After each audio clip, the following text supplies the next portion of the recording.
전도서 9장 1절부터 3절까지 말씀 찾아서 함께 읽고 말씀 나누겠습니다. 전도서는 어디 있죠? 전도서는 시장전이죠. 시편 장원 전도서. 전도서의 9장입니다. 9장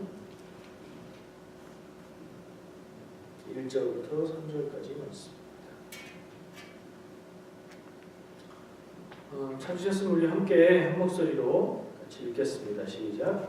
이 모든 것을 내가 마음에 두고 이 모든 것을 살펴본즉 의인들이나 지혜자들이나 그들의 행위나 모두 다 하나님의 손 안에 있으니 사랑을 받았는지 미움을 받았는지 사람이 알지 못하는 것은 모두 그들의 미래의 일들입니다. 모든 사람에게 임하는 그 모든 것이 일반이라. 의인과 악인, 선한 자와 깨끗한 자와 깨끗하지 아니한 자, 제사를 드리는 자와 제사를 드리지 아니한 자에게 일어나는 일이 모두 일반이니 선인과 죄인, 맹세하는 자와 맹세하기를 무서워하는 자가 일반이로다. 모든 사람의 결국은 일반이라. 이것은 해아에서 행해지는 모든 일 중에 악한 것이니 곧 인생의 마음에는 악이 가득하여 그들의 평생에 미친 마음을 품고 있더라. 후에는 죽은 자들에게로 돌아가는 것이라. 아멘. 전도서 9장 1절부터 3절까지 말씀을 우리가 같이 읽었는데요. 무슨 말인지 아시겠어요? 무슨 말인지 좀 어려워요. 해석을 해야 될 필요가 있는 부분이 좀 있어요. 우리 어른들은 익숙하실 텐데 제일 헷갈리는 용법이 일반이라, 2절에 일반이라 이 말이 있어요. 일반이라는 말은 지금 현대 국어, 우리나라 말에서는 노멀하다는 뜻이에요. 근데 여기서는 그 말이 아니라 다 같다는 뜻이에요. 십시일반, 그거 아닌가요? 피차일반, 그건가 봐요. 일반이라 하는 건 다 똑같다 그래요. 그렇게 해서 보면 모든 사람에게 임하는 그 모든 것이 다 똑같다. 의인이나 악인이나 선한 자나 깨끗한 자나 깨끗하지 아니한 자, 의인한테나 악인한테나 똑같다. 그 얘기고요. 3절에도 보면 모든 사람의 결국은 일반이라. 여기 결국도 용법이 조금 다른데 모든 사람의 마지막 최후라는 뜻도 있고 결론을 다 내어봤을 때라는 뜻으로 끝을 보면 똑같다. 사람이 다 똑같다. 착하게 살아도 지혜를 가지고 살아도 반대로 악하게 살아도 어리석게 살아도 다를 게 없다. 근데 착한 사람, 악한 사람, 지혜로운 사람, 어리석은 사람 삶이 같을 리가 있나? 다르죠. 분명히 다른데 여기서 이야기하는 같다는 게 무슨 얘기인가 한번 생각해 볼 필요가 있고요. 3절에서 또 말하는 게 다 똑같다가 주제가 아니라 다 똑같아서 해 아래에서 행해지는 모든 일 중에 악한 것이다. 이게 잘못됐다. 이게 불공평하다. 그런 뜻이에요. 그 모든 사람의 삶을 비교해보면 차이가 안 날 만큼 거기서 거기고 별다르지 않고 다르게 사는 것의 의미가 그렇게 크게 차이가 나지 않는데 그러지 말아야 되는데 그렇기 때문에 그건 잘못된 일이라고 생각된다 라는 얘기예요. 자, 전도서로 설교 말씀 들었던 기억이 많으세요? 전도서의 내용 중에 기억나는 내용이 뭐가 있으세요? 아마 하나쯤 있을 거예요. 그렇죠. 그게 워낙 독특해요. 어디 있죠? 1장 2절인가 있어요. 좀 찾아볼까요? 그게 사실 전도서의 또 주제예요. 네. 전도서 1장 2절에 전도자가 이르되 헛되고 헛되며 헛되고 헛되니 모든 것이 헛되도다. 헛되다는 말을 한 번, 두 번 반복했고 그 반복한 것을 한 번 더 반복했고 그리고 한 번 더 결론을 내려서 결국에 다 헛되다 그런 얘기를 하고 있어요. 성경에 이런 주제로 얘기하는 책이 있을까요? 굉장히 독특해요. 아가서도 독특하지만 그와 더불어서 다 헛되다고, 인생이 헛되다고 얘기하는 이 전도서가 이게 주제가 뭔가 거의 끝에까지 갈 때까지도 이게 도대체 주제가 뭐지? 무슨 말인지 대략 사실 이 전도서에서 하는 이야기들을 명확하게 알기도 어려워요. 구체적인 언어로 쓰지 않았어요. 굉장히 추상적인 혹은 철학적인 그런 말들로 써놔서 대략 무슨 말인지는 알겠는데 아주 꼭 집어서 구체적으로 무슨 말인지는 잘 모르겠지만 하여튼 헛되다는 얘기를 12장에 걸쳐서 계속해서 하는 것 같아요. 이상하게 한두 가지가 아니에요. 제목이 전도서예요. 전도는 뭐예요?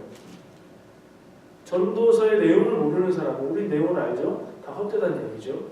근데 전도서의 내용을 모르는 사람은 아마 이렇게 생각할 수 있어요. 전도하는 얘기인가 보다. 전도서니까요. 아, 전도하는 그런 기록인가 보다. 근데 전도하는 얘기가 안 나와요, 여기에. 그리고 1장 1절에 보면 다윗의 아들 예루살렘 왕, 누구예요 그게?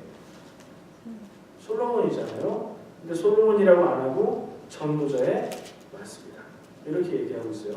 첫 절에 이 책이 솔로몬이 말하는 내용인데 그를 그냥 솔로몬이라고 부르지 않고 전도자라고 불렀어요. 전도자는 뭐예요? 전도자. 뭐 하는 사람이에요? 전도자. 전도하는 사람이죠. 근데 솔로몬이 하는 얘기를 들으면 전도가 될 것 같아요? 안 될 것 같아요? 모든 게 헛된데. 아까 우리가 읽은 9장 1절 3절 말씀을 적용해보면 믿음을 가지고 사는 사람이나 교회 다니는 사람이나 안 그런 사람이나 별반 다를 게 없다. 결국엔 다 죽어서 그냥 끝나는 거다. 이런 식으로 들릴 수 있는데 그런 얘기 듣고 정말 하나님이 계시고 하나님이 진리고 하나님을 믿어야 되는구나 이런 생각이 들어요. 이 전도가 무슨 얘기일까요?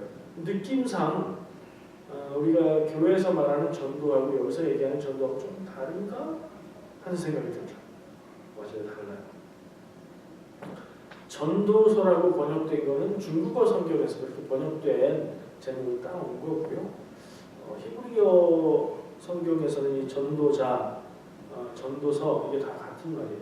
코할렛이라는 말이에요. 그 말은 전도자, 전도서, 전도한다, 도를 전한다 그런 의미로도 쓸 수 있고 번역할 수 있지만 꼭 그렇다기보다는 사람들 앞에서, 많은 사람들 앞에서 말하는 연설에 비슷하기도 한 그래서 설교자로 번역해도 되고 그런 뜻으로 쓸 수 있는 그런 단어예요. 원래 단어가.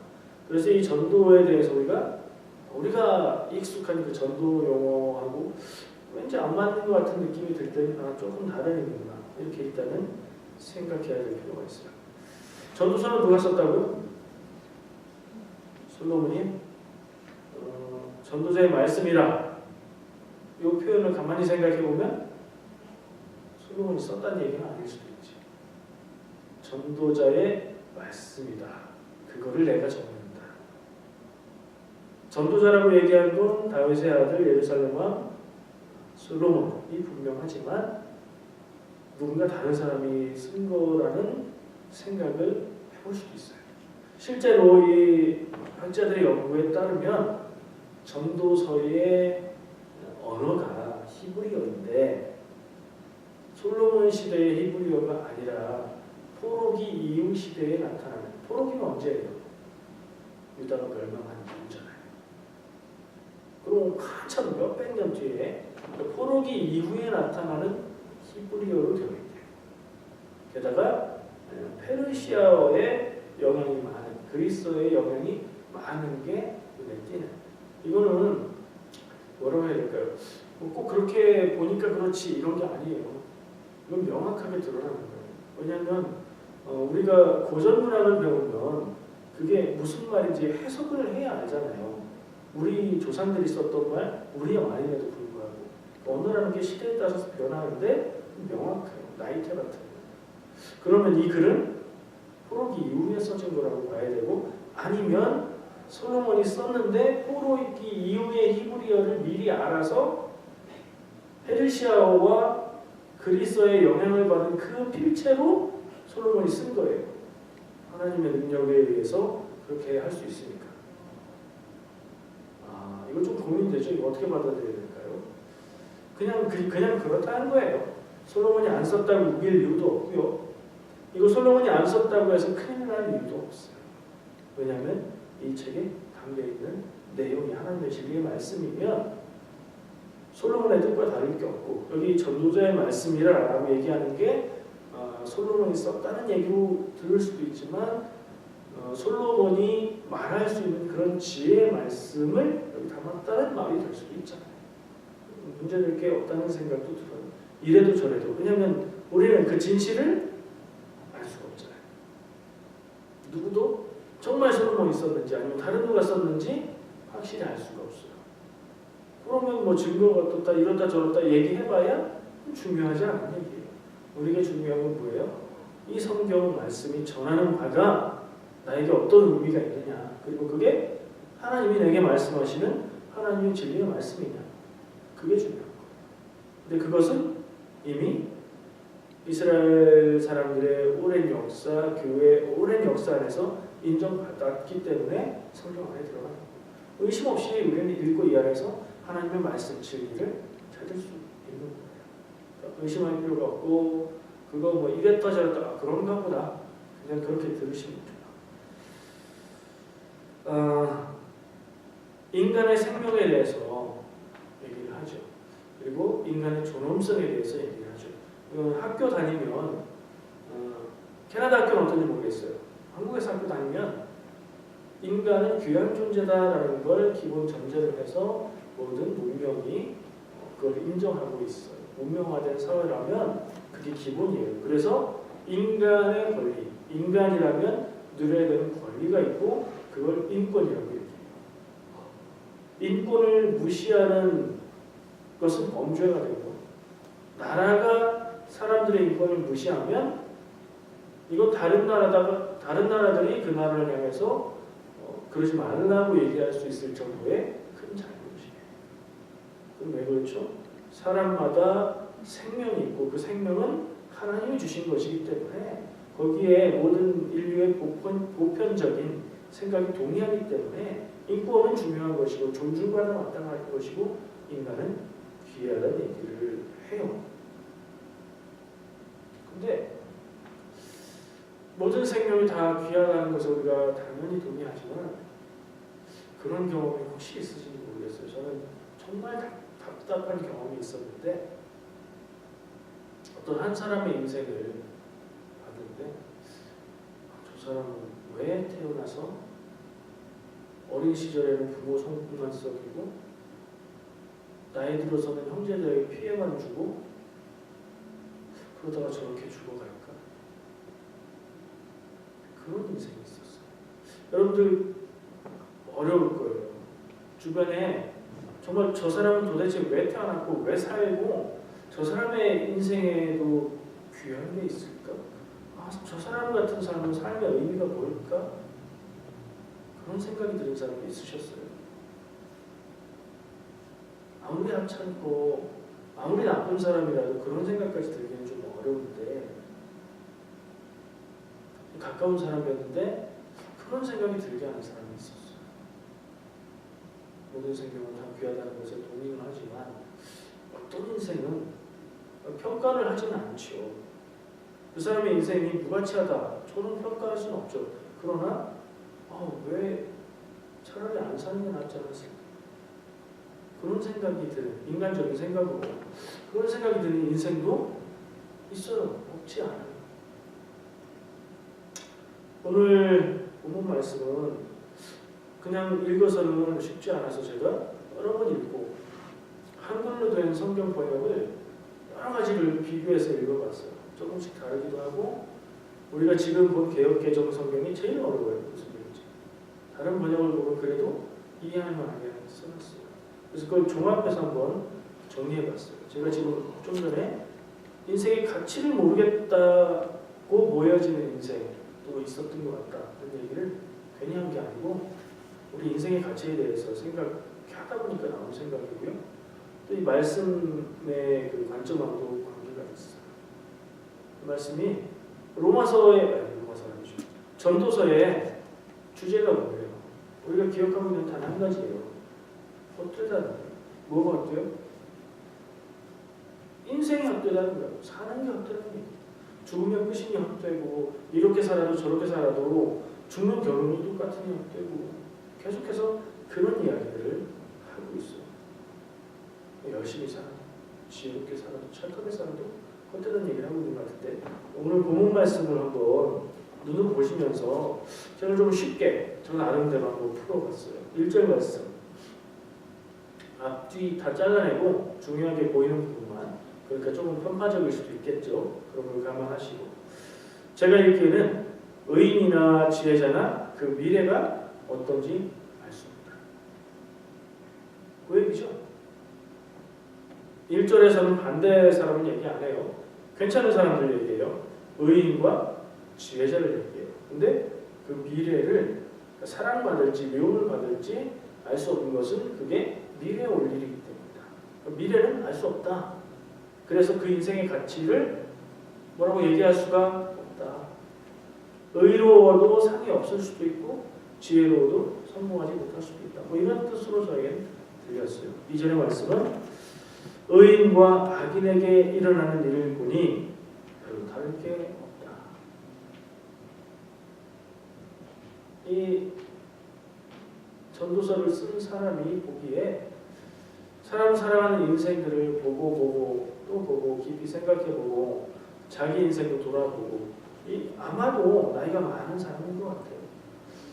돌아보니까 의롭게 사는 사람이나 악하게 사는 사람이나 인생이 크게 별로 다를 게 없다. 달라야 되는데요. 의인과 악인이 어떻게 안 다르죠? 어쨌든 그런 얘기를 하고 있는 것 같아요. 3절 어떻게 살아도 크게 다를 것 없다는 것은 참 불공평하다. 저는 이 말씀들이 요약했을 때 이렇게 들려졌어요. 이렇게 요약을 해놓고 보니까 무슨 말인지는 좀 납득은 돼요. 그렇죠? 의로워도 지혜로워도 사람의 한계가 있으니 미래를 정할 수도 없고 미래를 자기 뜻대로 만들어낼 수도 없고 미래를 알 수도 없죠. 답답한 것이죠. 인생의 한계죠. 근데 다른 사람들의 예를 쭉 보니까 착하게 사는 거나 나쁘게 사는 거나 지혜롭게 사는 거나 어리석게 사는 거나 일단 그 삶의 질 자체를 눈으로 볼 때 크게 다르지 않다는 거예요. 의인이라고 해도 의롭기만 한 것도 아니고 죄인이라고 해도 악인이라고 해도 늘 악하기만 한 것도 아니고 지혜로워 봐야 인간의 지혜가 한계가 있고 어리석어 봐야 사람으로 태어난 이상 어느 정도의 지혜는 갖고 있고 그뿐만 아니라 그 삶의 결과를 두고 볼 때에도 큰 차이가 없다. 그렇게 보여진다. 그렇게 얘기를 하고 있죠. 어떻게 살아도 크게 다를 것 없다는 이런 사실은 지금까지 얘기한 걸 얘기하면서 그런 사실은 참 불합리하고 불공평하게 느껴진다. 지금 우리가 느끼는 감정이 아마 그런 게 아닐까 싶어요. 공감이 어떤 부분은 되기는 해요. 어떤 부분은 되기는 하는데 그게 다는 아닌 것 같은데 그렇게만 말할 수는 없을 것 같은데 무슨 다른 설명이 있어야 될 것 같은데 하는 뭐라고 할까 허전한 마음도 있어요. 보통은 의롭게 살면 의로운 열매가 맺힐 거라는 기대를 하죠. 악하게 살면 악한 열매를 맺는 인생이 될 거라고 생각을 하죠. 지혜롭게 살아가면 자유로 성공하리라고 기대하는 거고 어리석게 살면 반대가 된다고 기대하는 게 보통 생각이에요.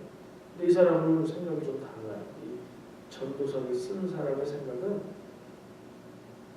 그 부분을 무시한다기보다는 더 넓고 더 긴 안목을 봤을 때 사람의 인생이라는 것이 다 고만고만하다. 그 가치도 그렇다. 그런 느낌을 주는 이야기를 하고 있어요. 사람으로서 하나님의 뜻을 알아서 헤아리고 판단할 수 없다. 그런 얘기도 되는 것 같고 의인이라고 얘기하는 거 악하다고 얘기하는 거, 지혜롭다, 어리석다 얘기하는 게 어쩌면 사람의 보는 기준에서 그럴 때에 그게 큰 차이 없다는 얘기가 되는 것도 같아요.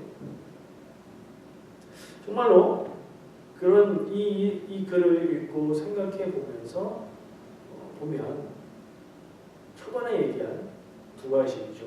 주제를 처음에 딱 얘기했어요. 그리고 그걸 계속 풀어줬는데 참 허무하다는 생각이 들어요. 헛되고 헛되니 모든 것이 헛되다. 이 말은 허무하다는 말 같죠? 그런 생각을 계속 듣고 생각을 하다 보면 인생 뭐지? 왜 살지? 사는 게 의미가 뭘까? 허무한데? 이런 느낌이 들 수 있어요. 여러분들 삶을 한번 돌아보면 어떨까요? 내 인생을 살면서 제일 허무했던 때, 허탈한 마음이었을 때 생각날 거 있으세요? 언제 사람이 허무하게 느끼죠? 아주 어떤 마음을 다 쏟고 열심히 노력해서 무엇을 이루려고 했는데 그게 안 됐어요. 안 됐을 뿐 아니라 나중에 지나서 상황을 보니까 아무리 노력하고 애써도 될 수가 없는 상황이었던 걸 나만 모르고 그렇게 했던 거예요. 그런 경험들이 있으세요? 난 밤새 며칠을 밤새고 노력을 했는데 그럴 필요가 전혀 없었던 상황. 그럼 허탈하고 허무하겠죠? 그뿐 아니에요. 내가 너무도 믿고 의지하는 사람이 있었어요. 그 사람이 거짓말장이라는 게 밝혀졌어요. 그럼 굉장히 허무하고 허탈하겠죠?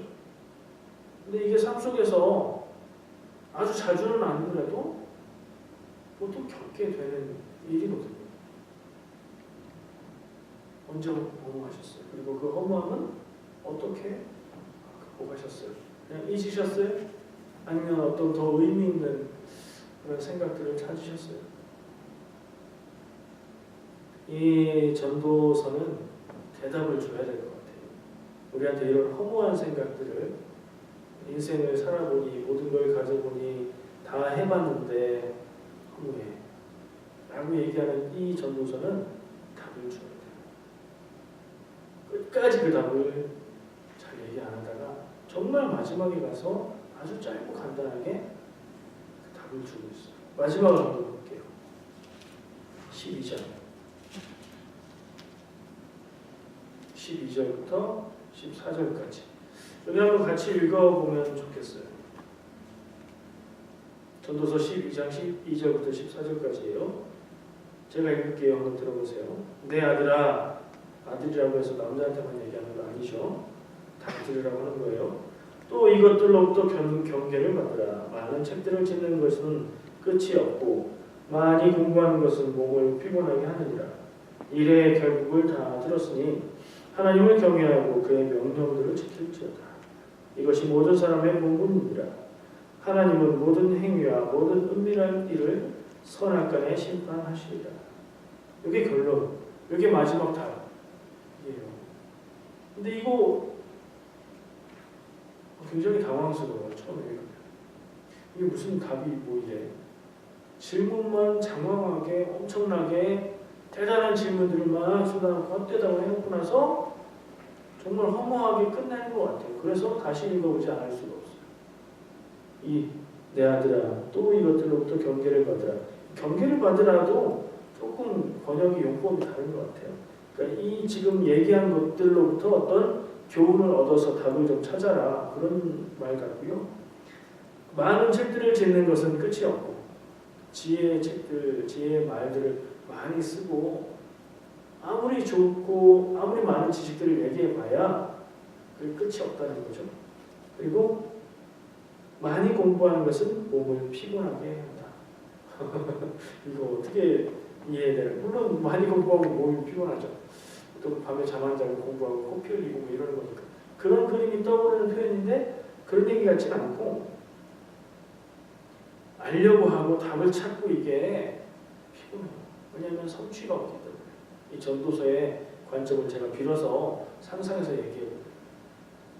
그 답을 사람은 알 수가 없고 인생의 정말 중요한 것에 대한 답을 사람은 알 수가 없고 그래서 피곤한 거예요. 답을 찾을 수 있으면 성취감이 있기 때문에 안 피곤해요.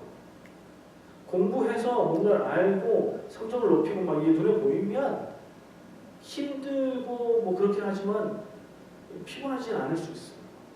근데 이 피곤함은 답을 찾을 수 없기 때문에 느끼는 피곤함에 대해서 얘기하는 것 같아요. 허무하다는 얘기죠. 아직도 이렇게 얘기를 하는데 13절 일의 결국을 다 들었으니 이 결국은 이제 모든 결과 사람의 인생에 대한 이 내가 얘기하고 있는 허무하다는 얘기를 다 들었으니 하나님을 경외하고 그의 명령들을 지킬지어다. 갑자기 계속 허무하다고 얘기해놓고 그러니 하나님을 경외하고 그의 명령들을 지키래요. 그걸 지키고 따르면 복받고 장수하고 평안하고 막 이런 얘기가 있는 게 아니라 내 다 들었지? 그러니 하나님을 경외하고 그 명령들을 지켜라. 응? 그 다음에 나오는 말이 이거예요. 이것이 모든 사람의 본분이다. 이거 그냥 넘어가기 딱 좋은 말인데요. 근데 이게 의미 있어요. 이것이 뭐예요? 하나님을 경외하고 그의 명령들을 지키는 그것이 모든 사람의 본분이다. 사람이라면 그렇게 해야 된다. 이거 이유를 말하는 거예요. 일의 결국을 다 들었으니 하나님을 경외하고 그의 명령을 지킬지어다. 왜냐하면 이게 이렇게 하는 것이 사람이라면 그렇게 해야 되는 마땅한 길이다. 사람이라면 하나님을 경외하고 하나님의 명령을 지키는 것 그것이 사람으로서 생명으로서 살아가는 마땅한 길이기 때문에 그렇게 해야 돼요. 그렇게 하는 길이 이익을 주지 않아도 세상의 평안을 담보해 주지 않아도 보장해 주지 않아도 그렇게 해야 되는 거니까 그렇게 해 라는 얘기를 알 수 없어 헛돼 그거나 이렇게 살아도 저렇게 살아도 크게 다를 거 없어 막 이런 얘기를 하고 나서 하나님을 경외하고 그 명령들을 지켜 왜냐하면 그게 사랑하는 거니까 알 수 없는 것에 대해서 알려고 하지 말고 그 알 수 없기 때문에 그것을 알려주시는 하나님의 말씀을 듣고 따르라. 알 수 없고 알 수 없기 때문에 알려주시고 하나님이 계시하시는 거죠. 사람이 하나님의 뜻을 알 수 없기 때문에 사람에게 하나님이 하나님의 뜻을 계시해서 보여주시고 알려주신다는 그런 생각이 듭니다.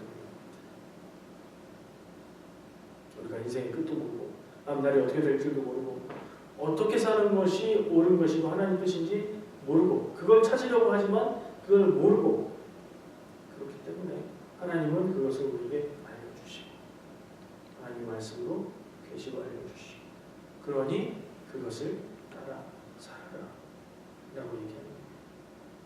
마지막 절에 하나님은 모든 행위와 모든 은밀한 일을 선악간에 심판하시리라. 이거 어떻게 들리세요? 한 번 죽는 것은 사람에게 정하신 것이요 그 후에는 심판이 있다는 말씀하고 통하는 것처럼 들리죠. 통하긴 통하는데 똑같지는 않은 것 같아요. 하나님은 모든 행위와 모든 은밀한 일을 선악간에 심판하신다. 판단하신다.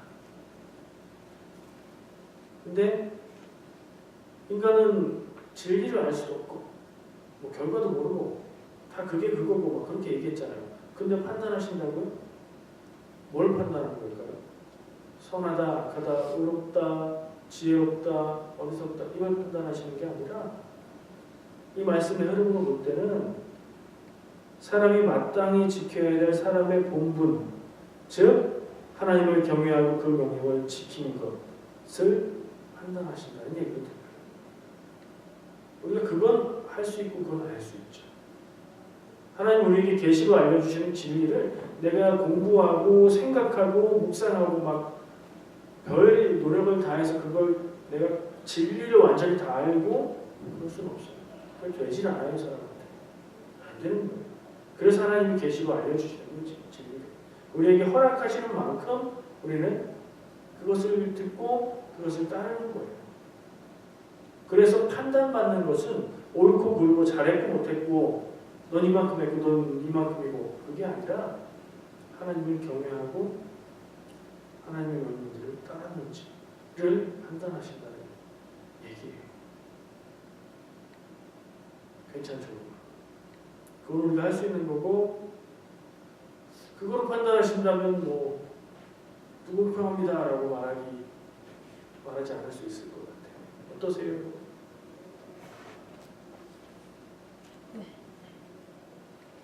전도서를 쭉 펴놓고 쭉 읽으시면 정말 답답한 마음을 들 수도 있어요. 이 결론을 마음에 줘도 그리 시원하지가 않아요. 제가 말씀을 준비하면서도 막 답답하더라고요. 말씀을 어떻게 전해야 될까요? 전도서 말씀을 가지고. 왜냐하면 아시잖아요. 수요일 설교 부분은 강목사님 전했는데 강목사님은 이 부분 가지고 강하게 할 얘기가 뭔가 있었던 것 같은데 나는 아무리 그래도 이 의미를 아는 것도 어렵고 고민했어요. 고민하는 가운데 전도서의 주제는 헛되다 얘기고 그 구절의 말씀도 뭐 그런 얘기의 연장이고 근데 결론을 생각해서 연결해 볼 때 모든 것이 헛된데 그렇기 때문에 하나님을 경외하고 하나님의 명령을 따르라는 얘기가 돼서 우리의 삶은 어떤가? 내 인생은 어떤가? 삶의 의미에 대해서 그게 중요하다면 제일 중요한 거잖아요. 삶의 의미가 뭐예요? 내가 사는 게 뭔가? 내가 산다는 게 뭔가? 나는 뭘 위해서 살아가야 되는 건가? 무엇을 위해서 살았을 때 내 인생이 가치가 있는 인생이 되는 건가? 이런 질문이잖아요. 이런 질문 앞에서 우리는 물어보죠. 나는 무엇을 위해서 살고 있지? 물어보면 하루하루 사는 거죠. 어떤 꿈이 있을 수도 있고 그걸 바라보고 살아갈 수도 있겠지만 전도서의 이야기를 그때 보면 다 헛되어요. 그냥 살다가 죽는 것이 인생의 운명이에요. 사람으로 태어났으니 사는 거고 명이 다 되면 혹은 뭐 끝날 때가 되면 끝나는 거예요. 그걸 우리가 믿을 수는 있지만 알 수는 없고 그저 우리는 그냥 이 시점에서 이 말씀 앞에서 난 왜 살지? 난 무엇 때문에 살아야 될까? 를 묻는 것밖에 없는 것 같아요. 근데 전도서가 주고 있는 답은 그걸 네가 알 수가 없으니 하나님이 알려주시는 말을 믿고 따르라는 얘기예요. 한편으로는 그것이 그리스도인의 선고의 삶이지 그래서 납득이 되는데 이해는 돼요. 마음이 시원하진 않아요. 인생이 그런 거 아니겠어요? 알 것도 같은데 시원하지는 않아요. 참 답답하기도 하고 저보다 오래 사셨으니까 좀 오래 살면 그 느낌이 달라지나요? 달라져요? 명확해지나요? 알겠습니다. 좀 더 살아봐야 되겠습니다. 단순해지고 명확해지는 은혜가 있기를 저는 기도했어요. 이 말씀을 읽고 묵상하면서 우리도 단순하지 말아야 될 것을 단순하게 보자는 얘기가 아니라 명확하게 하나님의 진리 안에서 보아야 될 것을 보지 않아도 되는 것은 안 보고 그냥 그렇게 단순하게 살았으면 좋겠다 하는 생각을 해봤어요.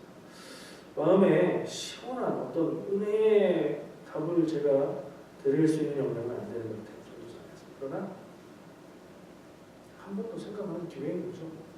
말씀을 들을 때마다, 나눌 때마다, 말씀에 있는 문구들을 볼 때마다 그걸 가지고 내 삶을 비춰보고 돌아보는 거죠. 어떻습니까? 우리 인생은 헛된 인생입니까? 가치가 있는 인생. 그걸 누가 결정할 수 있을까요? 어떻게 해야 될까요? 답을 줘야 되는데 문제만 주고 우리도 맞춰야 되겠습니다. 기도하는 가운데